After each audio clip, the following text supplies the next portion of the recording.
Serial तुमसे तुम तक के आने वाले अपकमिंग ट्रैक में अनु के लिए एक ऐसा तोहफा आने वाला है जो उसकी पूरी जिंदगी बदल देगा।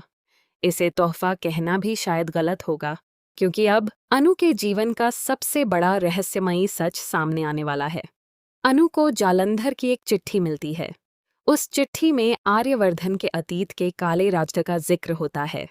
जालंधर बार बार यही कहता है कि आर्यवर्धन झूठा है, धोखेबाज है और उसने अनु से बहुत बड़े झूठ बोले हैं। जब कोई इंसान एक ही बात बार बार कहता है तो कहीं न कहीं उस पर विश्वास होने लगता है। यही बात अनु के मन में भी घर कर जाती है। सच्चाई जानने के लिए अनु अपने पापा के पास जाती है। वह उनसे पूछती है, पापा, अगर कोई मरता हुआ इंसान कुछ कहे तो क्या वह हमेशा सच बोलता है या वह झूठ भी बोल सकता है? अनु के पापा उसे समझाते हैं कि बेटा, मरते हुए अनिर्मय इंसान के आखिरी शब्दों को लोग अक्सर सच मानते हैं, क्योंकि उस समय उसके पास झूठ बोलने की कोई वजह नहीं होती।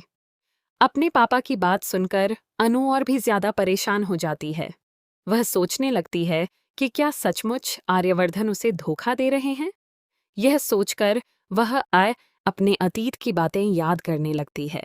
उसे याद आता है कि शादी से पहले आर्यवर्धन ने उसे और उसके परिवार को बताया था कि वह बहुत गरीब था और गणेश नगर नाम की जगह पर रहता था।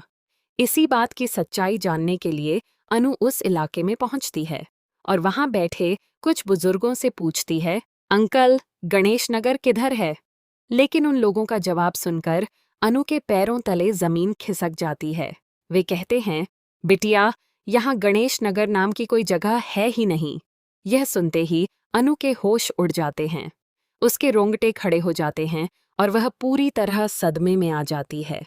वह सोचने लगती है कि अगर गणेश नगर नाम की कोई जगह ही नहीं है तो आर्यवर्धन ने उससे इतना बड़ा झूठ क्यों बोला? क्या उसकी जिंदगी से जुड़ी हर बात झूठ थी? क्या आर्यवर्धन ने हर छोटी बड़ी बात में उसे धोखा दिया? अब धीरे धीरे अनु के सामने सारे सच आने शुरू होंगे। जब वह घर लौटेगी तो उसका व्यवहार पूरी तरह बदला हुआ होगा। वह उदास और खोई खोई सी रहेगी।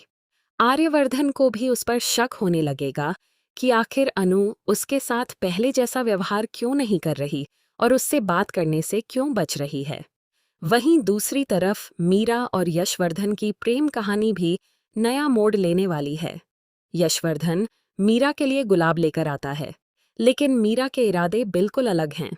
वह सोचती है कि अगर वह यशवर्धन को अपने प्यार के जाल में फंसा लेगी तो उसकी entry Vardhan group of industries और वर्धन हाउस में आसानी से हो जाएगी। अब देखना दिलचस्प होगा कि क्या मीरा अपने मकसद में कामयाब हो पाएगी या फिर उसका यह खेल उसी पर भारी पड़ जाएगा। ऐसे ही धमाकेदार अपडेट्स के लिए जुड़े और वो वीडियो पसंद आए तो एक लाइक करना बिल्कुल मत भूलिए।